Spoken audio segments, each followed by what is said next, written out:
Hello everyone, this is Rashmi and today I am going to discuss about some proof. Here left hand side a determinant value is given and we have to prove that after solving the left hand side we will get the right hand side value.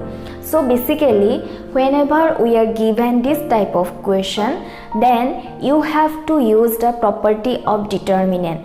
If you expand the determinant, then also you will arrive at the right hand side, but this is not the solution.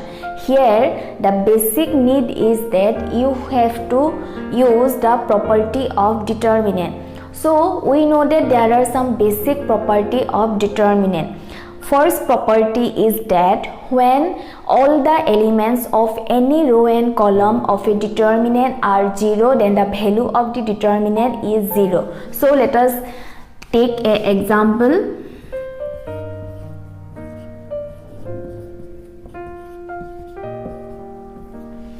So this is a determinant where all the elements of the first row is 0. So without expanding the determinant, by using the property of determinant, we can directly say that the value equal to 0. So this is the first property. Whenever all the elements of any row and column of a determinant are 0, then the value of the determinant is 0. This is the first property. Second property is that if you exchange all the row and column of a determinant, then the value of the new determinant remain unaltered. If you exchange all the row and column of a determinant, then we will form a new determinant. So let us take an example. So this is for the second property. Let us take a 2 by 2 determinant. So if you exchange the row and column, so before exchanging the row and column, first let us find out the value of the determinant. Value of the determinant is 2 into 4 minus 7 into 3, 8 minus 21. The value equal to minus 13. So the property is that if you exchange all the row and column, then it will form a new determinant.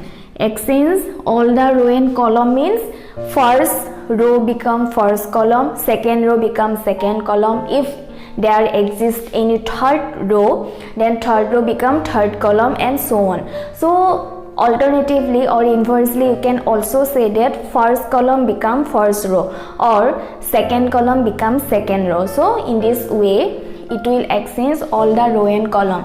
Here 2 3 is the first row, 2 3 become first column and the second row become second column. So after exchanging all the row and column, we are getting this new determinant value.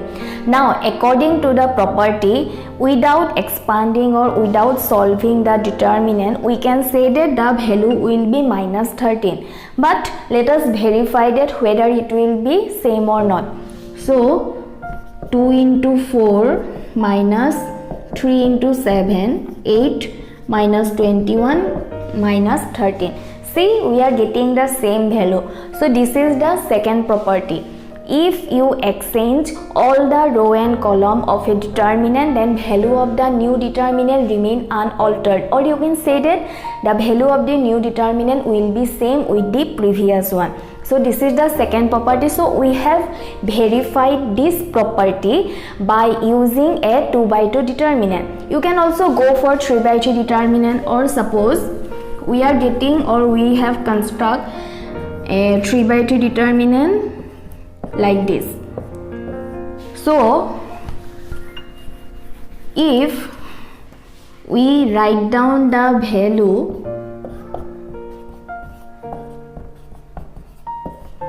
that means we are exchanging the row and column. So if we exchange the row and column, then new determinant will be like this. Therefore, without expanding, we can easily say that these two determinant is same, or after expanding we will get the same determinant value. So this is the second property. That means if we exchange all the row and column of a determinant, then value of the new determinant will be unaltered, or you can say that value of the new determinant will be same with the previous one. And what is the first property? First property is that if all the elements of any row and column of a determinant are 0, then the value of the determinant will be 0. So here all the elements of any row and column should be 0. It is not like that only 1 0 is present in any row and column. All the elements should be 0. And the third property is that, so in case of 3 by 3 determinant, we have exchanged all the row and column, then we get the same determinant value. Now suppose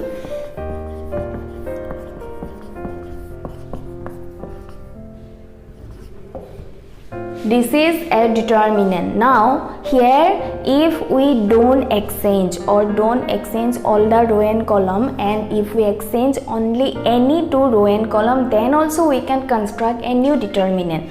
For example, suppose we are exchanging first and second row. You can exchange between any row and column. Suppose first row and third row, you can exchange between these 3. I am exchanging between first and second, or you can exchange between first row, first column, second column, or second column, third column, or first and third column between. So it is up to you. Now exchanging first and second row means second row become first row and first row becomes second row. So 4 2 3 2 3 5, and remaining rows are same. So here third row is remaining same. So in this case what will happen? Here suppose after exchanging we are getting the value k. Okay, k is a constant value here. So k has some actual numerical value. So we assume that the value equal to k. So from the property it is said that if you exchange any 2 row and column of a determinant, then the value of the new determinant will be minus 1 time values of the previous one. That means here if value is k, then the new determinant value will be minus k. This is the third property.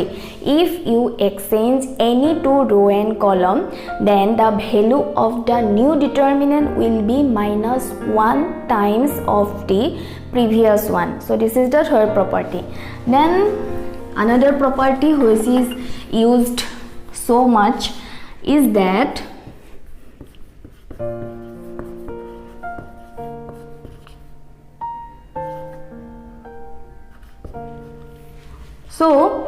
suppose if any 2 row or column of a determinant are identical, then the value of the determinant is 0. So in this determinant, first row and second row is same. That means corresponding elements are same. So you can say that first row and second row are identical. So without expanding the value, we can directly write down that the value equal to 0. But let us just verify the value. So expanding along the third row, it become 2 into 4 3 4 3, then 0. If you multiply any value by 0, it will be obviously 0. So no need to find out the determinant value. Then 1 into 1 4 1 4. So it becomes 2 into 12 minus 12, 0. 0 is same. So 4 minus 4. See, 12 minus 12, 0. 2 into 0 equal to 0. 4 minus 4 equal to 0. So 0 plus 0 equal to 0. After expanding, we can see that the value equal to 0. So by the property of determinant, without expanding this determinant, we can directly say that the value will be 0. How? Here the first row and second row are identical. That's why by the property of the determinant the value equal to 0. So these are the basic properties that will be used. And another property which will be used is that suppose we are getting as a ABC some value here.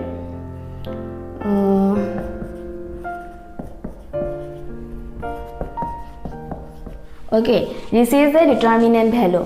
So if we can find out any common factor for all the elements of any row and column, then we can write down the determinant as ABC P Q R A1 B1 C1. So this is one property. Here we are getting one common factor to all the elements of any row and column. So by the property we can write down that common factor in front of the determinant, and then the new determinant becomes much smaller value, because Kp I think that will be some bigger value, and PQR, these are the remainings after taking the common K. So this is one property which will be used most. So basically we have discussed about the properties which will be used while we are solving this type of question. So let's get started and solve this question. So starting from the left hand side value, so we need to get A minus B, B minus C and C minus A. So sometime when we need to prove this type of question, after observing the right hand side value, it will be easier for us to solve this type of question. Here right hand side it is given A minus B, B minus C and C minus A. So how can we get A minus B or B minus C or C minus A?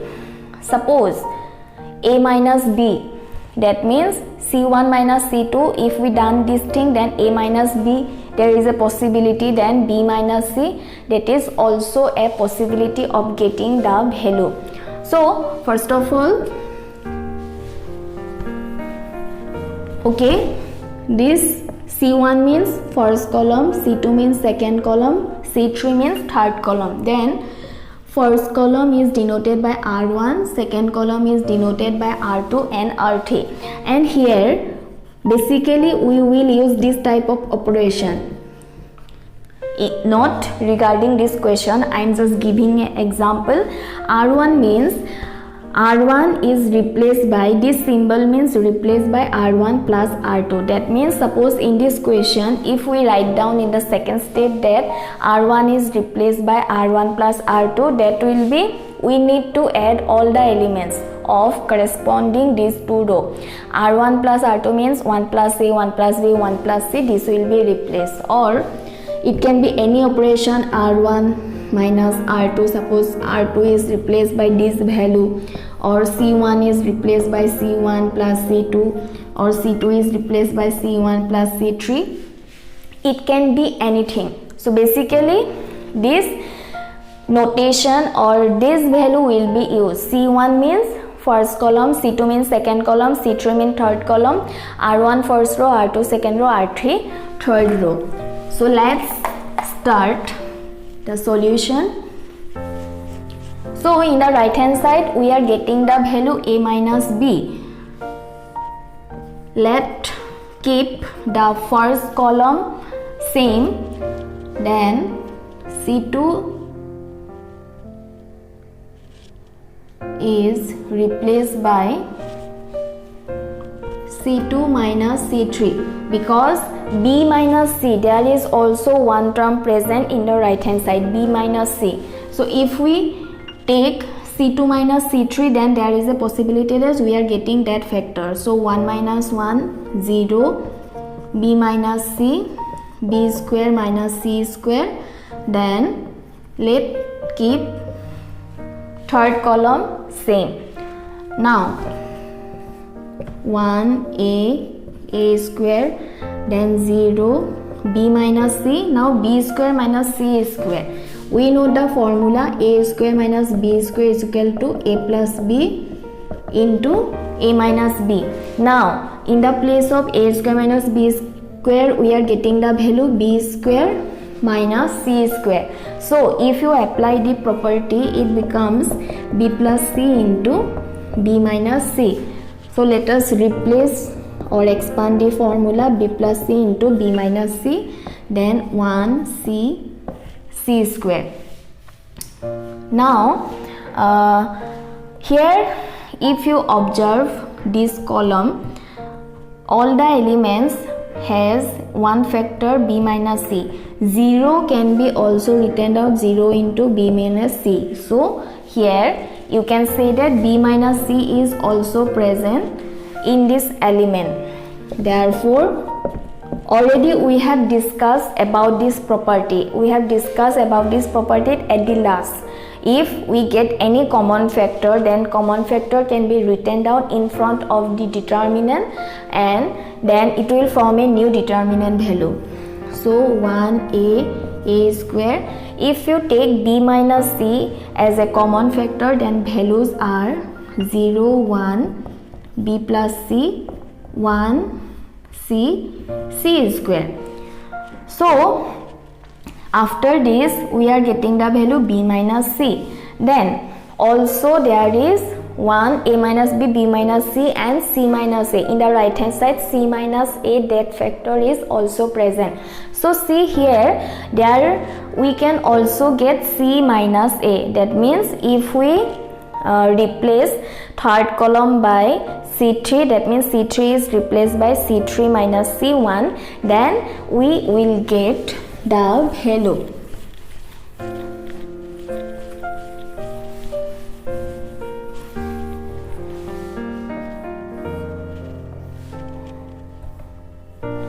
Okay, so b minus c common factor 1a square remains same, then 0, 1 b plus c.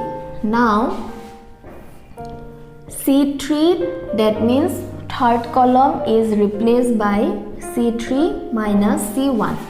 Now c3 minus c1 means 1 minus 1, 0, then c minus a, it is c minus a, c square minus a square.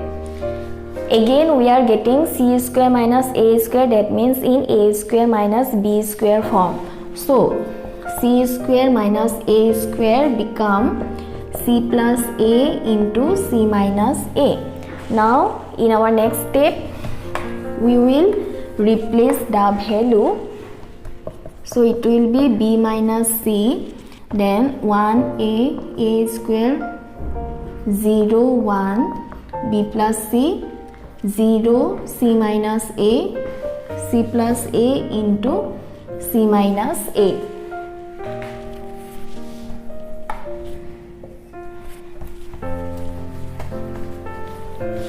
Now see here, c minus a is a common factor. Okay, then write down b minus c into c minus a, 1a square, 0, 1 b plus c.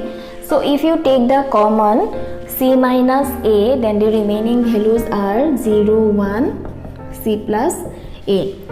Now we are getting the first row as a 1, 0, 0. So expanding along the first row, we will get that 1 into c plus a, okay, then minus 1 into b plus c, that means minus b minus c, and remaining values of the first row is 0, and we know that if you multiply any value by 0 it will be 0, so no need to write down about this. If you want you can write down, but ultimately the value will be 0, so no need to actually expand the calculation so much. Now c minus c cancel out and multiply by 1, that means same value, b minus c, c minus a, and we are getting a minus b. Now rearranging the terms, we are getting a minus b into b minus c into c minus a, and see this is the right hand side value. So in this way we can prove any determinant value whatever is given in the left hand side, and after expanding and before expanding we need to use the property of determinant. So by using the property of determinant we are able to get the right hand side value. So whenever this type of question is given, prove that left hand side a determinant value is given and right hand side some another values are given, then we need to use first of all some properties of determinant, and after that, after using all the properties of determinant, we will always arrive the determinant in the some smaller form, or 1 or 2 factor we will derive. That's why it will be easier for you. So whenever you are given this type of question, remember, don't expand the determinant, because it is not the right method to approach for this question. You have to go for the uses of or using of the properties of determinant. So in the next video we will discuss about again this type of question.